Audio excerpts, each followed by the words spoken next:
The United States has seen an increasing trend of neurological disease.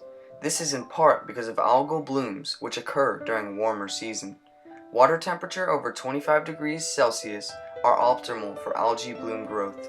This is because of one thing: climate change.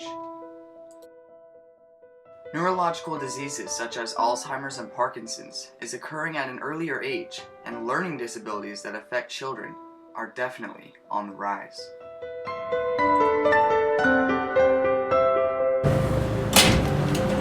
This is important because neurological conditions create high costs and lots of stresses to the U.S. economy and workforce. It is estimated that about $440 million is spent on neurological conditions by the U.S. economy. Now, climate change affects humans in many ways, but the most common way that humans are affected by climate change is by the health of the ocean. Climate change is responsible for neurotoxins getting into the food that we eat. Microorganisms and algae blooms can cause serious illness and possibly death. Possible foods that may contain neurotoxins are oysters, clams, and mussels. And even one exposure can cause neurodegeneration. The most frequent exposure to neurotoxins is through seafood that we eat. It is very important to identify the seafood that we eat and identify the neurotoxins in it, so that way we can avoid any neurological disorders.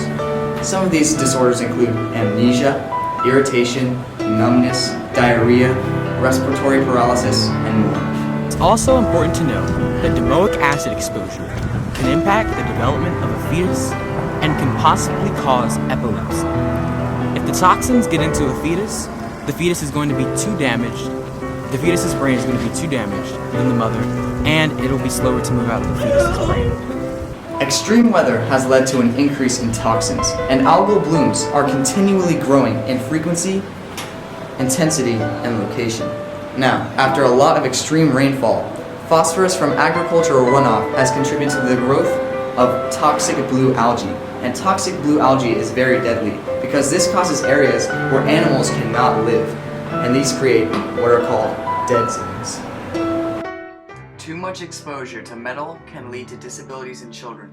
The reduction in our output of fossil fuels will reduce the neurotoxins released. The use of pesticides may lead to the exposure of harmful neurotoxins, and that needs to be stopped. Despite this, green space settings have offered benefits on mental and neurological function.